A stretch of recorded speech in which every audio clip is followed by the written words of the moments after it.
Boa noite, igreja. Graça e paz, amém? Você pode se assentar em nome de Jesus. Hoje eu vou deixar os irmãos se assentarem. Irmãos, antes da gente pregar a palavra, eu quero compartilhar com você um recado do pastor Marcel. O pastor Marcel está pregando no Rio de Janeiro esse final de semana, por isso não está aqui com a gente. E ele pediu para falar sobre a ceia de semana que vem. Semana que vem é o culto de Santa Ceia e também o culto de primícias, onde a igreja traz o seu alimento, para poder abençoar aqueles que precisam. E no final do ano a gente tem o costume de trazer o frango congelado, para os irmãos assarem. Você que sentir em seu coração de trazer o frango, traga até domingo, para a gente poder abençoar a vida das pessoas que estão precisando. Eu acredito que a ceia na sua casa vai ser farta, amém? Então você pode abençoar de alguma forma a ceia de alguém também, ou até mesmo nem a ceia, o mês de alguém, amém? E que essa seja uma realidade nas nossas vidas. Dia 20 de dezembro também está chegando a nossa confraternização anual, onde nós vamos nos unir, nos reunir, para nós agradecermos ao Senhor por mais um ano. Então você que está aqui, está convidado. Será no domingo, dia 20 de dezembro, às 9 horas nós teremos um café aqui na igreja, às 10 horas nós teremos um culto, e 11h30 mais ou menos, a gente vai partir para a casa do Giovanni e da Natália, que gentilmente serviram a sua casa, para a gente comer um churrasco especial. Pastor, qual o valor do churrasco? R$25, e nós como igreja vamos te dar mais 25. Então fica 50, mais 25 com você, 25 com a gente. Ah, pastor, quero pagar 50. Você paga. Ah, pastor, eu não estou em condições, estou apertado, eu não tenho dinheiro. Sabe o que vai acontecer? Você vai da mesma forma, a gente paga os 50 para você. Vai vir uma churrascaria lá de Cataguases. Irmãos, é tudo para a glória de Deus e para a gente comer bem, tá? Eu pretendo comer pelo menos de 12h às 5h. E arroz eu como em casa, tá? Então carne, eu vou ficar bem à vontade lá, e eu quero que toda a igreja esteja conosco. Você que nos visita hoje, sinta-se convidado, me procure para você estar lá conosco, amém? Agora vamos lá para a palavra do Senhor. Abra sua Bíblia, pode ficar sentado mesmo os irmãos, o texto é longo, então eu quero você sentado para você prestar atenção. 1 Samuel capítulo 4, versículo 1. Hoje tem muita gente diferente aí, muitos visitantes, que Deus abençoe a sua vida de uma forma especial, volte sempre, se sentir vontade, fica aqui, porque nós temos muito para você aqui, amém? 1 Samuel 4, versículo 1. Deus, Tu és bom, Tu és maravilhoso, Tu és santo. Amém? Diz assim o texto: E veio a palavra de Samuel a todo o Israel. Israel saiu ao encontro, à peleja aos filisteus, e se acampou junto a Ebenezer. E os filisteus se acamparam junto a Afeca, e os filisteus se dispuseram em ordem de batalha para sair de encontro a Israel. Estendendo-se a peleja, Israel foi ferido diante dos filisteus, porque feriram na batalha no campo uns 4.000 homens. Versículo 3: E tornando o povo ao arraial, disseram os anciãos de Israel: Por que nos feriu o Senhor hoje diante dos filisteus? Tragamos de Siló a arca do concerto do Senhor, e venha no meio de nós, para que nos livre da mão de nossos inimigos. Enviou, pois, o povo a Siló, e trouxeram de lá a arca do concerto do Senhor dos Exércitos, que habita entre os querubins. E os 2 filhos de Eli, Ofni e Finéias, estavam ali com a arca do concerto de Deus. E sucedeu que, vindo a arca do concerto do Senhor ao arraial, todo Israel jubilou com grande júbilo, até que a terra estremeceu. Versículo 6: E os filisteus, ouvindo a voz do júbilo, disseram: que voz de tão grande júbilo é esta no arraial dos hebreus? Então souberam que a arca do Senhor era vinda ao arraial, pelo que os filisteus se atemorizaram, porque diziam: Deus veio ao arraial. E diziam mais: ai de nós, que tal nunca sucedeu antes. Ai de nós, quem nos livrará da mão destes grandiosos deuses? Estes são os deuses que feriram os egípcios com todas as pragas junto ao deserto. Versículo 9: esforçai-vos e sede homens, ó filisteus, para que porventura não venhais a servir aos hebreus como eles serviram a vós. Sede, pois, homens e pelejai.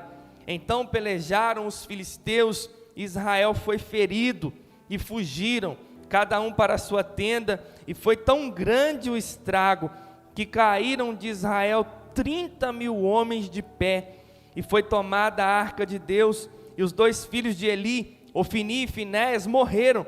Então correu da batalha um homem de Benjamim, e chegou no mesmo dia a Siló, e trazia vestes rotas e terra sobre a cabeça. E chegando ele, eis que Eli estava sentado sobre uma cadeira, vigiando ao pé do caminho, porquanto o seu coração estava tremendo pela arca de Deus.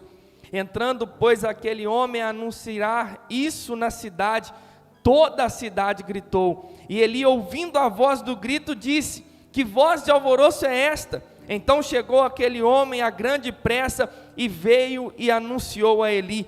E era Eli da idade de 98 anos, estavam os seus olhos tão escurecidos, que não podia ver.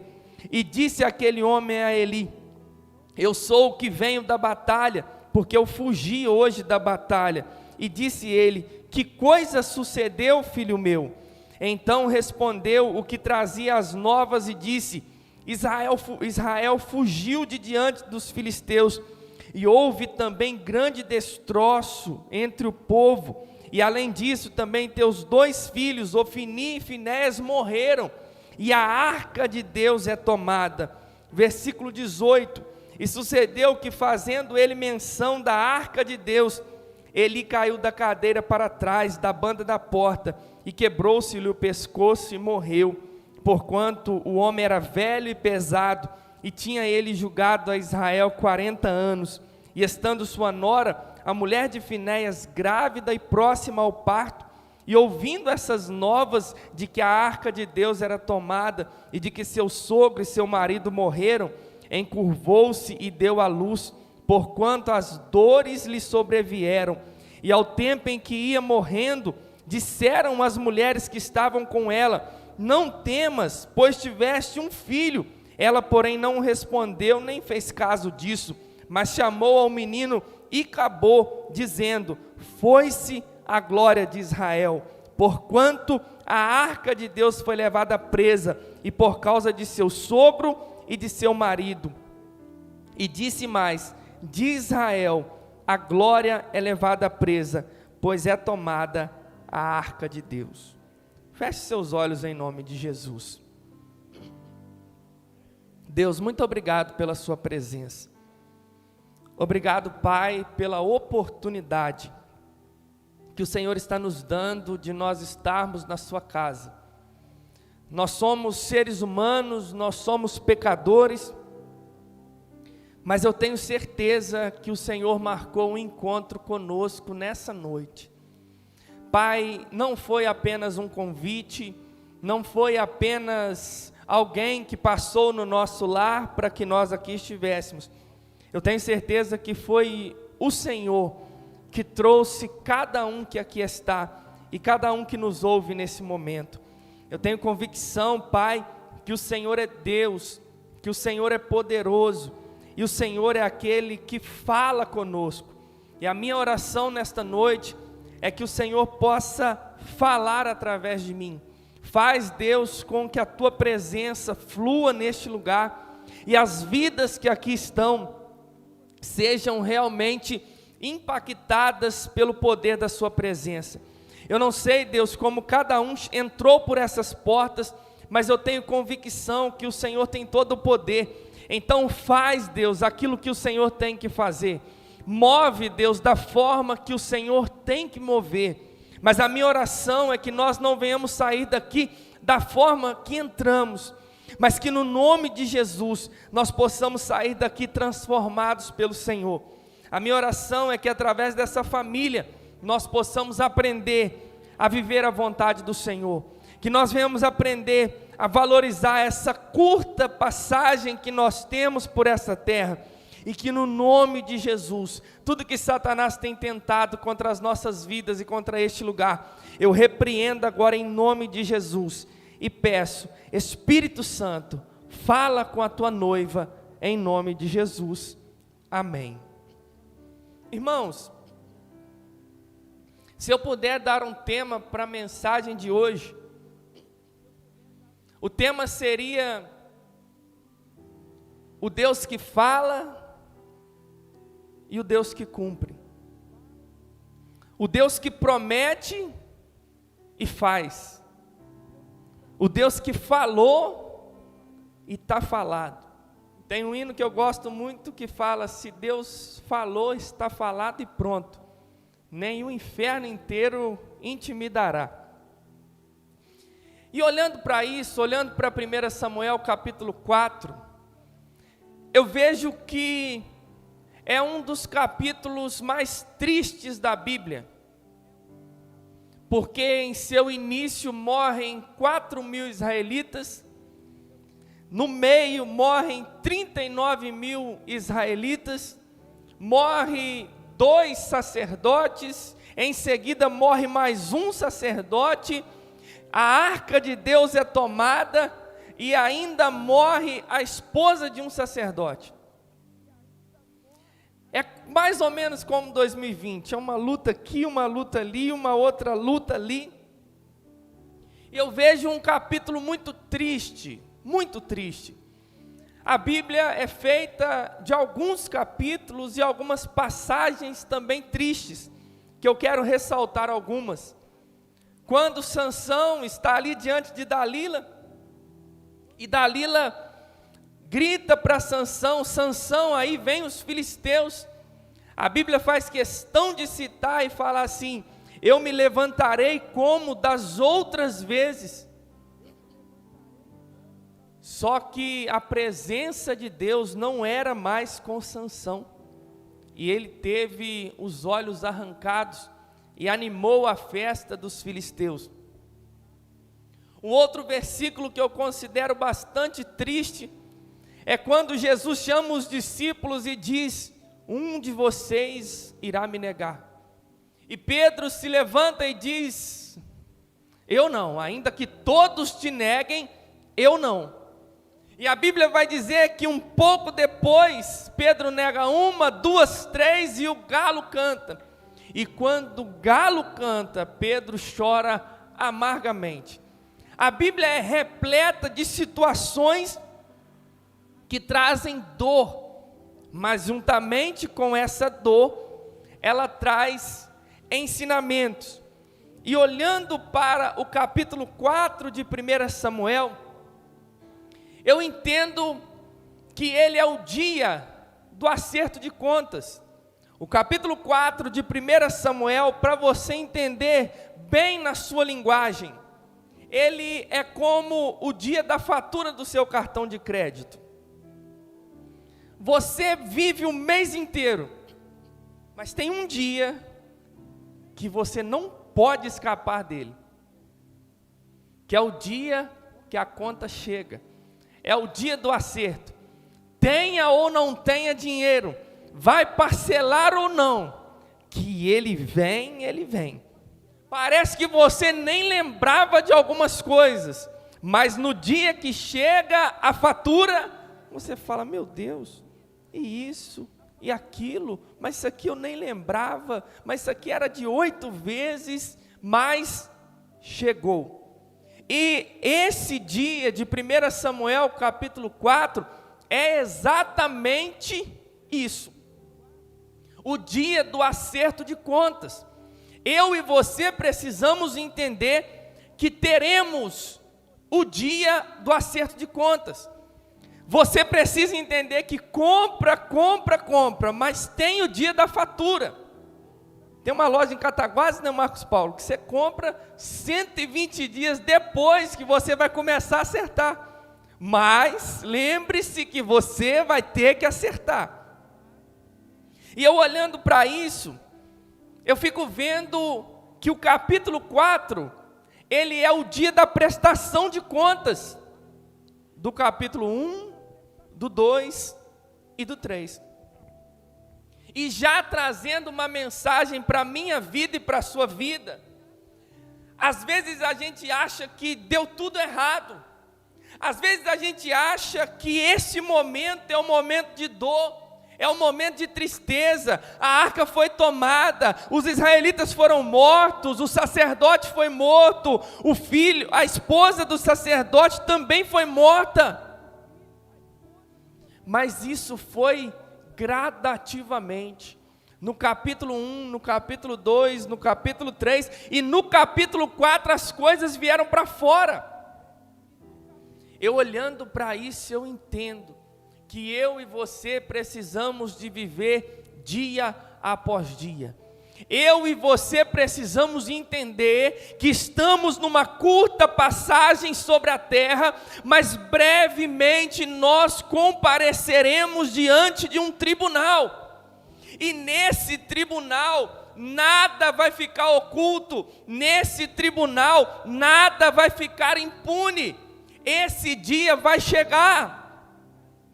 Essa semana eu perdi um amigo em Muriaé, com toda a saúde, uma média de 40 anos, e eu me lembro de um áudio que ele me mandou no WhatsApp, dizendo: pastor, essa situação da pandemia está difícil, mas nós vamos vencer, e quando essa pandemia acabar, ele confeccionava as camisas do projeto, e ele falou assim: quando essa pandemia acabar, eu vou te dar 15 camisas, você pode vender, você pode doar, mas o meu desejo é abençoar o projeto de vocês. Infelizmente, ele não vai poder fazer as camisas para nos abençoar, porque o Covid-19 levou o meu amigo. E olhando para isso, Deus tem falado ao meu coração. A gente está doido que a pandemia acaba, mas a gente não sabe se a gente vai chegar do outro lado da pandemia. Que dia que ela vai acabar? É em junho de 2021? É julho de 2021? A pergunta é: será que nós vamos estar na terra nessa época? E eu acredito que todo mundo aqui pensa que vai estar. Eu acredito que todo mundo aqui pensa que a vida vai voltar ao normal, vai voltar o projeto do futebol, vai voltar o projeto da policlínica, vai voltar as aulas, está todo mundo na expectativa da pandemia acabar para a vida voltar ao normal. Só que talvez nós não vamos conhecer a vacina. Talvez eu e você vamos antes da vacina chegar. Talvez o Covid vai nos levar. Que é isso, pastor? Você está me colocando medo? Não. Eu estou te falando que a gente vive como se a gente não fosse morrer. A gente vive se fôssemos eternos nessa terra, mas não somos. Eu não estou aqui para te colocar medo. Eu estou aqui para trazer uma realidade, que a preciosidade da vida está em ter Cristo. Se morrermos com Cristo, cumprimos a missão. Então você não está na terra para ser rico, para ter carro, ter casa, não. Se você tiver, glória a Deus, mas você está na terra para ter Cristo. Tendo Cristo já é o bastante. E aí eu olhando para essa família, eu posso ter alguns ensinamentos. O primeiro ensinamento que eu posso trazer com a família de Eli é que era uma família escolhida por Deus, era uma família abençoada por Deus. Ninguém era sacerdote à toa. Se existia um sacerdote nessa época, ele tinha que ser descendente de Arão. Além de descendente de Arão, ele tinha que ser descendente de Levi, assim como Arão era. Se nós chegarmos nas 12 tribos de Israel, nós vamos ver que 12 tribos, tiveram heranças. 11 mais José, que a de José se dividiu entre Manassés e Efraim. José ficou com a porção dobrada.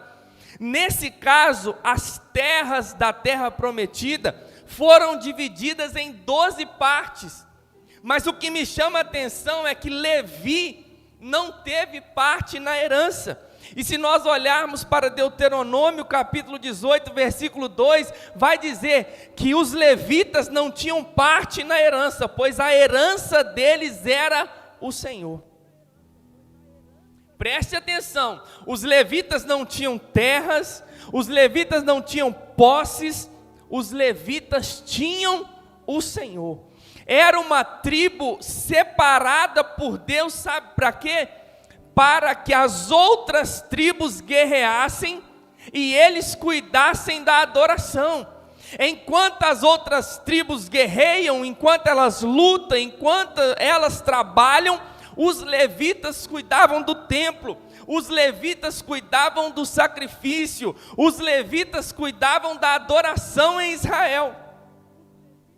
E nós estamos vendo uma família de sacerdotes, uma família escolhida por Deus, de uma descendência especial. Por quê? Porque eles não precisavam fazer nada da vida, a não ser adorar o Senhor. Eles não precisavam correr atrás do dinheiro, as outras tribos corriam atrás, e eles recebiam para o seu sustento e para manterem o templo do Senhor organizado. E quando as outras tribos viessem para adorar, que tudo estivesse funcionando da melhor maneira possível. Então eu posso entender que essa era uma descendência preciosa. Nos dias de hoje, talvez você pense que levita é quem canta aqui em cima. Não. Levita é quem toca instrumento, pastor? Não. Levita é quem largou tudo e entregou sua vida a Cristo eternamente. É quem faz parte da nação eleita, do sacerdócio real, a nação santa, o povo adquirido de Deus.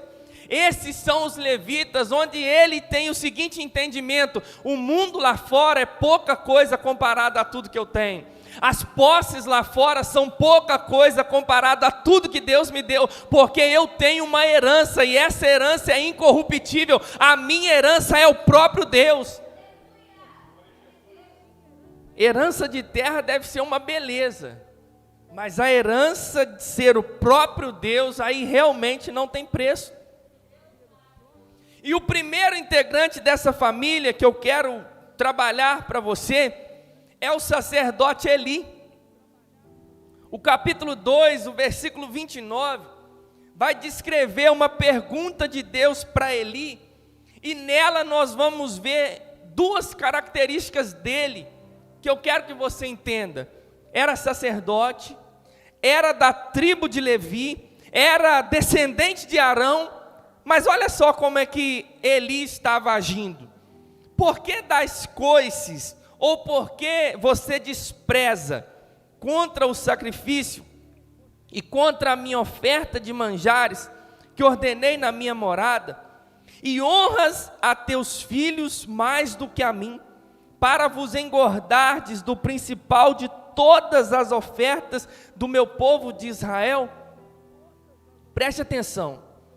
Esse homem era sacerdote, escolhido por Deus, com acesso a Deus. Esse mesmo homem que olha para Ana em 1 Samuel 1 ou 2 e fala assim: você está embriagada? Ela fala: não, eu não estou embriagada, eu estou me derramando diante da presença do Altíssimo. E ele vai dizer para ela que o Senhor conceda a sua petição. E a Bíblia diz que Deus cumpriu aquilo que ele prometeu e deu Samuel para Ana. Só que esse homem, Deus está perguntando para ele: por que você despreza o sacrifício? Por que você despreza a minha oferta de manjares? Por que você não dá para ela o devido valor? Quando eu olho para a vida de Eli, eu vejo que estar no templo, oferecer algo a Deus, é algo que virou costume, e já era a mesma coisa. Cantar para Ele já não era a mesma coisa, adorar para Ele, já se adorasse estava bom, se não adorasse estava bom também. Pregar para Ele, se pregasse um texto estava bom, se pregasse outro estava bom também. Ele simplesmente estava desprezando as ofertas que eram dadas a Deus. E a segunda característica de Eli, que é uma coisa muito perigosa, sabe qual que é? Você honrou, ou você honra, mais os seus filhos do que a mim. Eli era um homem que, pelo visto, amava o Senhor. Pelo menos no início da sua trajetória, eu creio que ele amava o Senhor. Mas chegou um momento que ele começou a amar mais os seus filhos do que a Deus. E olhando para isso, já que estamos no aspecto familiar, eu preciso de trazer uma mensagem ao seu coração. Você deve honrar, você deve amar os seus filhos, os seus pais, a sua esposa, o seu marido. Mas o grande problema é que Deus é ciumento. E quando essa pessoa entra na frente de Deus, é o início da sua ruína. Eu acredito que um dos principais problemas de Eli é que ele amou mais os seus filhos do que a Deus. Deixa eu te ensinar algo muito importante. Filho precisa ser corrigido. Filho precisa receber não, ainda que ele quebre a casa. Porque se ele chegou no nível de quebrar a casa, é porque você permitiu que ele chegasse. Filho precisa de ser exortado. Os pastores, o líder de célula, ele pode te auxiliar, mas a responsabilidade é sua. Pastor, mas na minha casa está tudo perdido. Dobre o seu joelho e fala: Senhor, eu fui negligente com os meus filhos, por isso eles estão perdidos. Mas talvez na sua casa os seus filhos ainda estão novos, ou ainda te respeitam, ou as coisas ainda não estão perdidas. Eu quero te dar um conselho: sente-se com os seus filhos, converse com os seus filhos, ensine a palavra para os seus filhos, ainda que eles te considerem chato, que você não tenha papo, mas entenda, Deus te deu essa missão de ensinar o caminho em que eles devem andar. Não adianta você falar que essa responsabilidade é minha como pastor, que o pastor Marcel é que é responsável pelo meu filho. Não, responsável pelo seu filho é você. E se você não cuidar agora, lá no futuro você vai ter muito trabalho. Se você ficar com medo de corrigir, lá no futuro você vai ter muito transtorno. Você, líder de célula, você pastor, diácono, missionário, que tem algum cargo na igreja, entenda, ame mais ao Senhor do que o seu filho, do que a sua família, do que os seus cargos. Pastor, mas é meu filho, como é que eu vou fazer? Segundo o ensino da palavra. Sabe por quê? Porque Deus não tem neto, Deus tem filhos. Se fosse analisar, Ofni e Finéias eram netos de Deus, mas eles não foram filhos. É tempo de eu e você como igreja entender que precisamos de ensinar. E talvez o ensino ele dói, o ensino dá trabalho, o ensino desgasta. Eu sei que desgasta. Criança, essas bênçãos, eu falo, não atravessa a rua. Olha, aí quando você vê tem menino correndo, tem carro buzinando. Sabe o que é? É trabalhoso. Aí talvez a sua vontade é falar assim, tomara que esse menino pegue esse celular, tomara que esse menino vai lá para a igreja, lá para o projeto, lá para não sei aonde. A responsabilidade é sua. Deixa eu te contar um segredo. Deus te deu, tá bom? Deus te deu. E não tem faculdade para cuidar de filho, não. É joelho no chão e falar, Deus, me ajuda. Porque eu sei que é difícil, mas a sua participação na vida do seu filho vai definir quem ele vai ser. Se você amar mais a ele do que o Senhor, o seu filho vai te dar muita dor de cabeça. Porque tem alguns momentos que eu sei que o seu coração vai ter que doer. Você vai ter que talvez dar umas varadas e vai doer seu coração. Mas se for para o nome de Deus ser glorificado, dê as varadas. Se for para o nome de Deus ser glorificado, deixa de castigo, ensina. Não deixe o seu filho mandar na sua casa, por favor. Porque o erro de Eli foi deixar os meninos mandar. E aí nós vamos entrar na vida de Ofni e Finéias. Irmãos, pensa nos caras endemoniados. Mas eram sacerdotes. Isso aí me preocupa. Criados na igreja, educados no templo, filhos de sacerdote.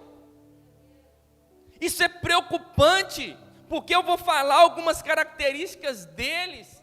Irmão, se comparar eles com Judas, eles ganham. Se você pegar os endemoniados da Bíblia, eles são piores. Só que eles estão com um exercício de sacerdotes. Eles estão num momento na guerra e falam assim, vem a presença de Deus, e eles pegam a arca, que deveria estar, mas não estava, da presença de Deus para levar para uma guerra. Eles estão em contato com a presença de Deus, eles estão em contato com pessoas adorando a Deus, eles entendem de adoração, eles têm uma descendência de adoração. Mas sabe como a Bíblia chama eles? Versículo 12: eram, porém, os filhos de Eli, filhos de Belial. Sabe o que isso significa? Filhos do diabo. Eles eram tão atentados que a Bíblia faz questão de chamar eles de filhos do diabo. Frequentando a igreja, participando do templo, criados na igreja e chamados de filhos do diabo. Não bate. Porque o que a gente ensina e o que a gente vive é que aqui é o lugar da restauração. Aqui é o lugar dos restaurados, não é? Só que eles eram filhos de Satanás. E olha só o versículo 12, que também na parte B é a chave. E não conheciam o Senhor. Irmãos, uma das maiores tristezas do ser humano, um dos maiores fracassos do ser humano, é não conhecer o Senhor. Participando da adoração, criados no templo, consagrados sacerdotes, Marcos Paulo, andavam com a roupa diferente dos demais, só que não conheciam o Senhor. Eu preciso que você aprenda na sua caminhada cristã, que você precisa conhecer o Senhor. O texto, né, Eduardo? Conheçamos e prossigamos em conhecer ao Senhor. Eu conheço hoje, eu continuo conhecendo amanhã, eu continuo conhecendo depois. Mas o grande problema é quando a gente conhece as regras da igreja, a gente conhece as doutrinas da igreja, a gente sabe como funciona tudo liturgicamente, mas a gente não conhece o Senhor. Eu sinto muito te informar, eu não sei quanto tempo você tem de igreja, se é a primeira vez que você vem, se já tem 50 anos, mas se você não conhecer o Senhor, você não vai durar muito tempo, porque chegará os dias das dificuldades, chegarão os dias maus para nós, chegarão os dias difíceis, e só vai permanecer de pé quem conhece o Senhor. Porque quem conhece o Senhor, não precisa do pastor ficar em cima toda hora. Quem conhece o Senhor, tem o Espírito Santo dentro dele que fala assim, espera aí, está errado. Não que você esteja isento de errar, mas o grande problema é que quem conhece não consegue nem errar em paz. Por quê? Porque o Espírito Santo de Deus está sempre falando com ele. Igreja do Senhor, entenda isso. Os filhos de Eli, filhos de Belial, não conheciam o Senhor.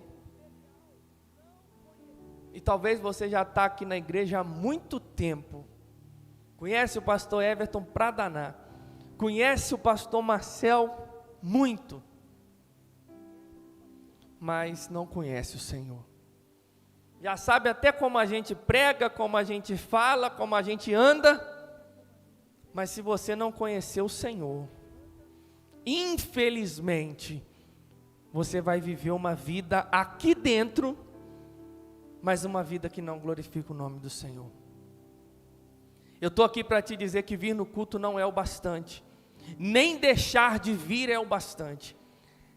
Estar aqui dentro não te garante no céu, estar lá fora com certeza inferno. Mas raciocine comigo, estar aqui dentro derramado aos pés de Jesus faz toda a diferença. Porque existe um motivo para você estar aqui, e se esse motivo for outro a não ser a cruz, o que vai ser de nós? Nós viemos para a ceia do Senhor, no domingo que vem estaremos aqui se o Senhor permitir, mas por quê? Porque nós conhecemos Ele.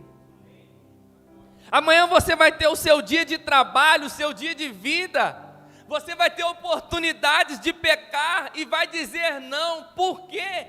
Porque você é membro da Igreja Batista Reviver? Não, mas porque você conhece Ele. Amanhã vão te fazer raiva, e você tendo a oportunidade de revidar, Gabriel, e vai falar assim, não, eu não preciso revidar, sabe por quê? Porque eu conheço Ele. Igreja do Senhor, eu e você precisamos apenas disso, de conhecer Ele, porque quem conhece Ele não consegue permanecer da mesma forma. Se você conhecer Ele essa noite, a sua vida vai ser mudada. Sabe o que mudou a minha história e de muita gente aqui dentro? Conhecer Cristo. Aí eu vou olhar para o versículo 13 até o versículo 17.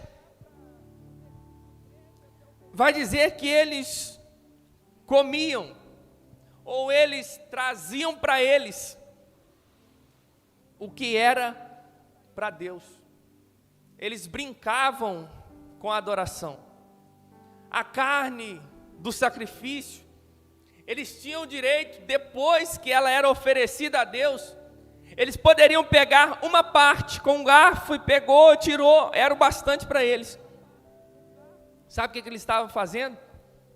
Já não deixava nem a carne ir para o sacrifício, ela crua mesmo já vinha para a mão deles. Guarde isso. Nunca queira o que não é seu. O que é de Deus, é de Deus. O que é meu, é meu. Deus não divide a glória dele com ninguém. A adoração ali, o sacrifício era para Deus, e eles estavam trazendo para eles. Igreja do Senhor, guarde isso. Pastor Everton não faz milagres. Ninguém aqui faz milagres. Ninguém aqui restaura a família. Ninguém aqui salva pessoas. Sabe quem faz? Jesus. Nunca atraia para você uma glória que é de Deus. Se Deus te usar, meu irmão, glória a Deus por isso. Mas que seja tudo para a glória de Deus. Não toca no que não é seu. Não, que o Marcos Paulo, quando ele chega, a terra estremece.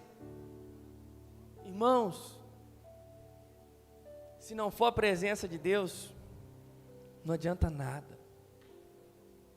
Muitos que caíram porque confiaram que eram alguma coisa. Que eu e você sejamos humildes o suficiente para reconhecermos que nada somos, nada temos, nada podemos, tudo vem dele. Se ele salvar uma família através da sua vida, glória a Deus por isso. Se ele abriu uma porta através de uma oração sua, olha que coisa linda, mas ele abriu a porta. Se ele fizer um milagre na vida de alguém através de mim, glória a Deus, mas não é sobre mim, é sobre ele. E ainda falando desses homens, olha o versículo 22. Era porém Eli, já muito velho, e ouvia tudo quanto seus filhos faziam a todo Israel, e como se deitavam com as mulheres que em bando se ajuntavam à porta da tenda da congregação. Irmãos, na porta do templo, os sacerdotes, Ofni e Finéias, estavam se prostituindo. Um deles, pelo menos, dá para saber que era casado. E pelo visto com uma mulher grávida em casa. E sabe o que eles estão fazendo? Se prostituindo na porta do templo. Sacerdotes, criados no templo, escolhidos por Deus, envolvidos na prostituição. Igreja, isso é muito sério, mas eu ainda reconheço que Deus vê tudo. Olha o versículo 24, aí Eli já está falando com eles: não, filhos meus, porque não é boa a fama esta que ouço, fazeis transgredir o povo do Senhor. Sabe o que eles eram? Mal falados.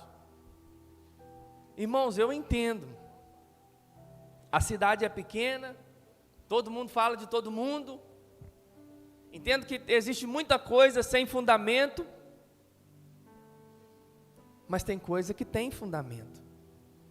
E a pergunta: como anda o nosso testemunho de cristão? Como anda as nossas atitudes? Eu não estou falando que você não vai errar, não é isso. Mas eu e você precisamos ter humildade suficiente para reconhecer os nossos erros e dizer: eu errei, eu falhei. Se tem punição ou não tem punição, eu só quero reconhecer que eu errei e eu estou arrependido. E pior que ser mal falado é a outra coisa que eles faziam: e fazeis transgredir o meu povo, ou o povo do Senhor. Deus também falou ao meu coração nessa parte. Deixa eu te dar um conselho como pastor. Quer pecar? O ideal é que não peque. Mas quer mesmo pecar? Peca sozinho. O problema é quando você está vivendo uma vida dissoluta, você está vivendo uma vida que não agrada a Deus, e está levando pessoas para viver essa vida também, por causa de influência, por causa de pressão. Existem os fracos na fé, existem os Maria vai com as outras, e o grande problema é que você está todo errado, e está levando pessoas a errar também. E essa era mais uma das características de Ofni e Finéias. Além de ser mal falado, além de pecar, ainda estava fazendo transgredir o povo do Senhor. Olha o versículo 25. Pecando homem contra homem, os juízes o julgarão. Pecando, porém, o homem contra o Senhor, quem rogará por ele? Mas não ouviram a voz de seu pai, porque o Senhor os queria matar. Irmãos, eles eram rebeldes. O pai deles até tentou, mas já era tarde. Mas deixa eu te fazer uma pergunta. Você já foi jurado de morte? Eu contei uma de manhã, vou contar outra história agora à noite. É ruim, não é? Porque você vai passar assim, você vê a pessoa, você vai falar assim, é hoje. Irmãos, eu lembro quando eu era criança, um rapaz falou assim, eu vou te bater, porque você mexeu com a minha mãe, e eu fiquei uns 5 meses fugindo desse cara. A minha vida virou, eu trabalhava numa quitanda, entregando verdura, e eu rodava a cidade. Se eu encontrasse com esse cara, eu cortava a volta, eu ia para lá, eu ia para cá, porque eu sabia que se ele me encontrasse, ele ia me pegar. Um dia ele me pegou, me fez um medo, mas graças a Deus ele não fez nada, não teve misericórdia de mim. Mas eu já tive uma sensação da morte, numa história. Numa noite, alguém queria matar um amigo meu, e esse abençoado desse amigo meu foi para minha casa, a casa dos meus pais. Graças a Deus ele não morreu, mas a sensação da morte passou muito perto de mim. Eu não sei se você já enfrentou alguém apontando uma arma para você e falando assim, eu vou te matar. Só que imagina o próprio Deus falar assim, Marcos Paulo, eu vou te matar. Imagina o próprio Deus falar, Igor, vou te pegar. Irmãos, se um homem falar que vai me matar, a primeira coisa que eu vou fazer hoje é fugir. Ah, meu filho, vocês me desculpam, mas eu vou ficar uns dias fora da cidade, para ver se esse cara arrepende, para analisar. Mas a pergunta que eu te faço é, se o Senhor falar assim, vou matar vocês, vai fugir para onde? Tem como fugir? Se for no mais altos céus, Ele está lá. No mais profundo abismo, Ele está lá. Se você for lá em Cataguases, Ele está lá. Se você esconder debaixo da cama com medo, a hora que você olhar para o lado, Ele está lá. Se você se trancar no banheiro, Ele também está lá. Porque dele não dá para fugir, dele não dá para correr. E o capítulo 4 vem para pagar essa conta. O capítulo 4 vem para acertar essa fatura que estava em aberto. No primeiro dia de batalha, 4.000 homens morreram. Isso vai me preocupando. Por quê?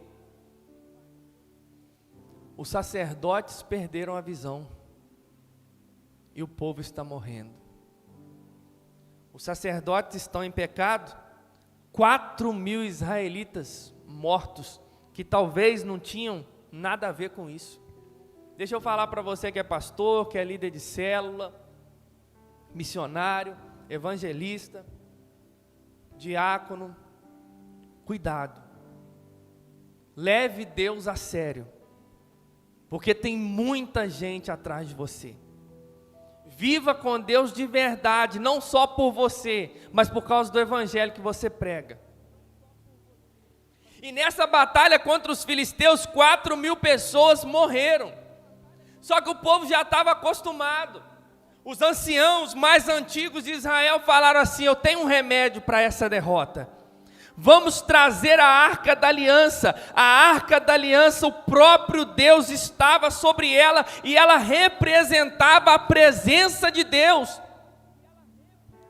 Traz a Arca da Aliança. Quando a aliança chega até Ebenezer, o povo vibrou tanto que a terra tremeu, porque eles conheciam o Deus que estava sobre a arca. Eles vibraram tanto que o povo, o exército inimigo que estava em Afeca, eles falaram assim: que barulho é esse no arraial dos hebreus? Só pode ser o Deus de Israel, o Deus que quebrou a vida dos egípcios, o Deus que sempre protegeu eles, veio nessa guerra. O que vai ser de nós? A Bíblia vai dizer que um dos filisteus falou assim: apenas sejam homens, encarem eles. Irmãos, o grande problema é que chegou um objeto, chegou um amuleto, mas a presença de Deus não foi naquele dia. Deixa eu te ensinar algo muito importante. Cuidado com os rituais que já deram certo no passado.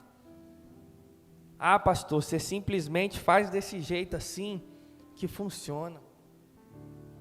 Você pega uma toalha, passa lá na porta do banco que vai pagar a sua dívida.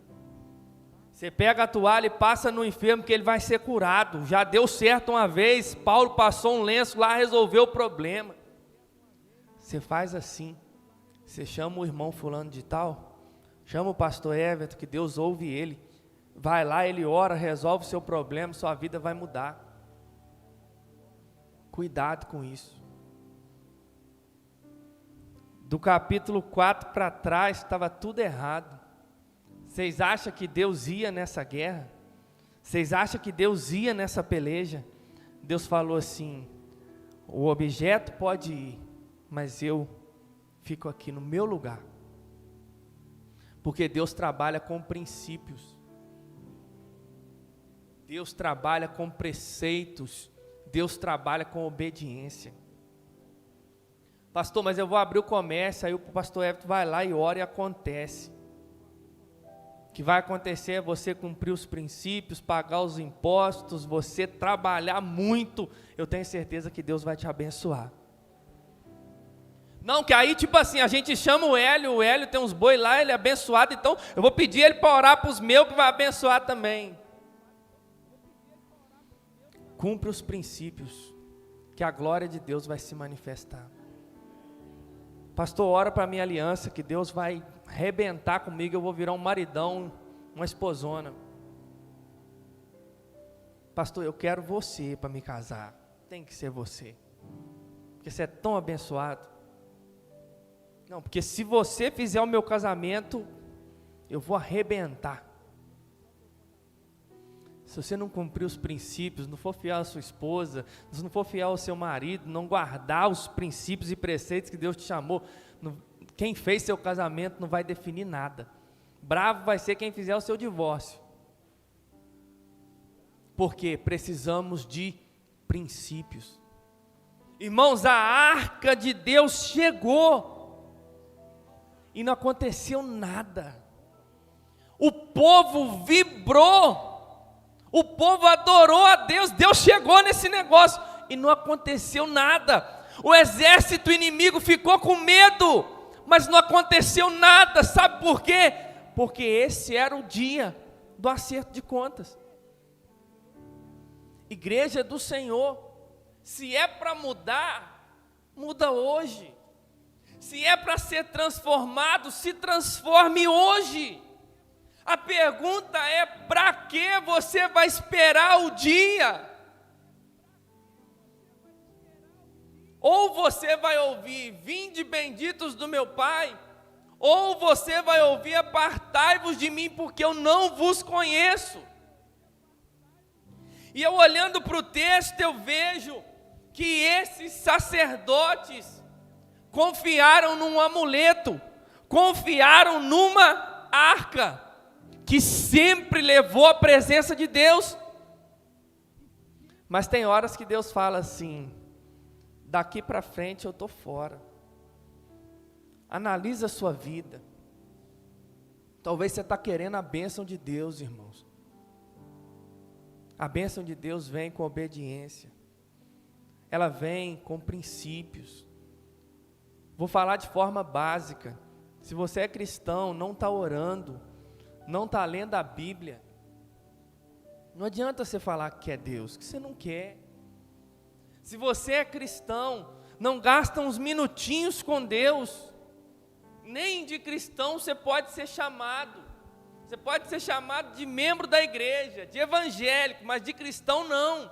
Porque cristão ora, cristão busca a face do Senhor, cristão não serve a dois senhores, cristão tem Deus em primeiro lugar. Se o seu palavreado não está de acordo com a palavra, você está vacilando. Se a sua conduta não está de acordo com a palavra, você está vacilando. Só que a derrota foi manifesta no capítulo 4. 39 mil pessoas mortas. Ofni e Finéias, os sacerdotes mortos. Eli, quando ficou sabendo que a arca de Deus foi tomada, caiu para trás e morreu. A esposa de Finéias, quando ficou sabendo, ela deu à luz e morreu no parto. Só que no capítulo 4 se manifestou o que já estava acontecendo. Essa família já vinha sido derrotada, ou vinha sendo derrotada. Dia após dia eles eram derrotados. A cada atitude, a derrota chegava mais perto. Capítulo 2, capítulo 3, e no capítulo 4 a conta chegou. Ninguém cai de uma vez, ninguém desvia de uma vez, ninguém esfria de uma vez. Vai negociando princípios, quebrando valores, deixando de fazer coisas, vai esfriando na fé.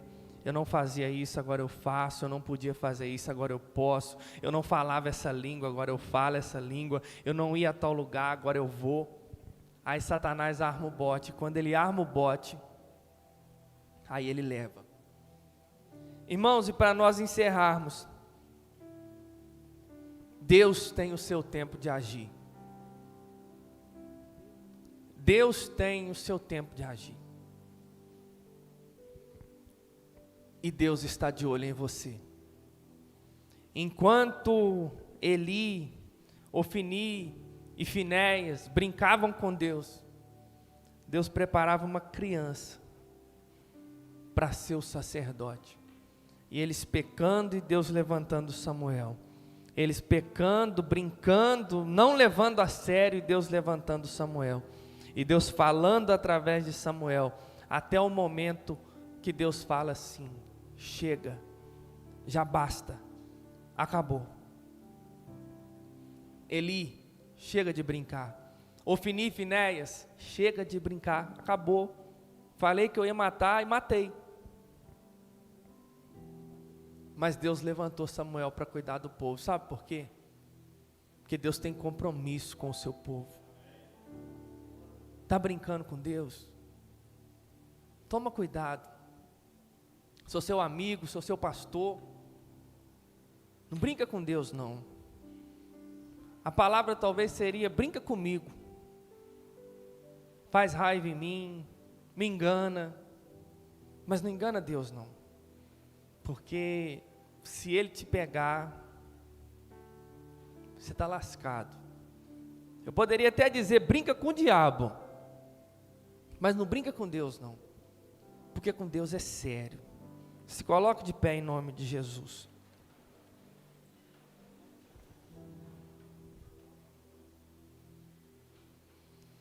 Feche os seus olhos. A Bíblia diz que Deus corrige o filho que ama. Será que você se enquadra na vida de Eli? Alguém que ama mais os seus filhos do que Deus? Será que você se encaixa na vida de Ofni e Finéias? Alguém que está na casa de Deus, mas brinca com Deus? Eu não quero que você viva o capítulo 4. Eu sei que Deus pode mudar o rumo da sua história. Deus pode te livrar hoje. Deus pode te levantar hoje e dar sentido para a sua vida hoje. Por isso, coloque a mão no seu coração. Eu quero que você fale com Deus aí no seu lugar. Fala para Ele o que está se passando. Fala para Ele quem você tem sido. E eu tenho certeza que Ele está te ouvindo. Ele é aquele que te ama. E por isso Ele te trouxe aqui hoje. Para mudar o rumo da sua história. Para te transformar num homem novo, numa mulher nova. Estou aqui para te dizer que eu já passei por isso. Um dia Deus me trouxe a esse lugar e mudou o rumo da minha história. Deus, obrigado pela sua presença. Obrigado, Deus, por essa palavra, Pai. Deus, eu entendo que essa palavra é até dura. Eu entendo, Deus, que essa palavra ela tira a gente do comodismo. Mas eu sei, Deus, que os seus olhos estão sobre nós, Pai. Os seus olhos estão sobre esta igreja. Oh Deus, eu sinto o teu olhar. Eu sinto os teus olhos apontados, Deus, para esse lugar. Hoje eu sei, Deus, que é um dia para ficar marcado na nossa história. Seja de forma positiva ou de forma negativa. Oh Deus, eu sinto poder nessa palavra, Deus. Poder para salvar, mas também para condenar, Pai. E nessa noite eu estou aqui clamando pela sua misericórdia. Tenha misericórdia de nós. Mexe, Deus, no nosso interior. Reprograma o nosso interior. Nos dá um novo coração. Talvez essa pessoa está orando comigo dizendo: como, Deus? Como? Se eu já tentei e não consegui. Se eu tento e eu não consigo, eu não sei nem por onde começar. Espírito de Deus, essa obra não é comigo, essa obra é com você. Espírito de Deus, só você tem poder para mexer no interior do homem. Eu atribuo a ti essa missão, e eu sei que é a sua especialidade. A minha oração é essa, Jesus. Entra em cada coração aqui hoje. Pai, cada um precisa de um toque em uma área. Cada um precisa, Deus, de um jeito. O Senhor sabe como falar comigo, o Senhor sabe como falar com cada um. E a minha oração, Pai, é que o Senhor venha abrir olhos nesta noite. Pai, abre ouvidos nessa noite. Pelo poder que há no teu santo nome, que o teu sangue caia sobre os nossos ouvidos. E tudo que nos impedia de ver, tudo que nos impedia de enxergar, que seja lançado por terra no nome de Jesus. Pai, nós queremos te ver. Eu quero pedir ao Senhor que toda cadeia que prende o teu povo, toda cadeia, Deus, toda corrente, todo grilhão que impede o teu povo de te ver, de viver uma vida que te agrada, de viver uma vida que te glorifica, que isso seja lançado por terra no nome de Jesus. Levanta-nos, Deus, como uma igreja forte, como uma igreja saudável, como uma igreja santa. Pai, que haja arrependimento nessa noite pelo poder do teu santo nome, que haja restauração nessa noite pelo poder do teu santo nome. Pai, que haja cura nesse lugar. Pai, reaviva a tua obra no meio dos anos, os profetas que se calaram, os adoradores que se renderam aos pratos desse mundo, que eles sejam renovados pela tua presença. Vá de encontro, Deus, à ovelha que se perdeu, vá de encontro, meu Pai, à dracma que se perdeu, vá de encontro ao filho que saiu de casa, mas alcança também os filhos que estão aqui dentro, que não se comportam como filho, que não conhecem o Pai, que não andam nos seus caminhos de verdade. Pai, a minha oração é pelo poder da sua palavra, pelo poder do teu Espírito Santo. Faz o que nós não temos capacidade de fazer, move o que nós não temos capacidade de mover, mas eu oro, meu Pai, no nome de Jesus, não nos deixe ser como Eli, não nos deixe ser como Ofni e Finéias. Muda a nossa história nessa noite, cumpre, Deus, o propósito pelo qual o Senhor nos trouxe a este lugar. Pai, eu creio no seu poder, Pai. Deus, eu creio na tua palavra, que ela é verdadeira, que ela é viva e ela é eficaz, e ela ainda é o meio de salvação, ela ainda é o meio de arrependimento, ela ainda é o meio de restauração. E eu oro, Deus, restaura a nossa vida, Pai. Restaura a nossa sorte nessa noite, Deus. Traz a tua presença sobre nós, traz a tua graça sobre nós, em nome de Jesus. Estenda suas mãos para cá, assim. Que a graça e a paz do nosso Senhor e Salvador Jesus Cristo, a doce comunhão e consolação do Espírito Santo, esteja sobre a sua vida, sobre a sua casa, sobre a sua família e sobre todo o povo de Deus espalhado sobre a face da terra. E a igreja diz: saia daqui restaurado pela presença de Deus. Viva uma semana especial na presença de Deus e cumpra aquilo que Deus te chamou para viver, em nome de Jesus. Amém.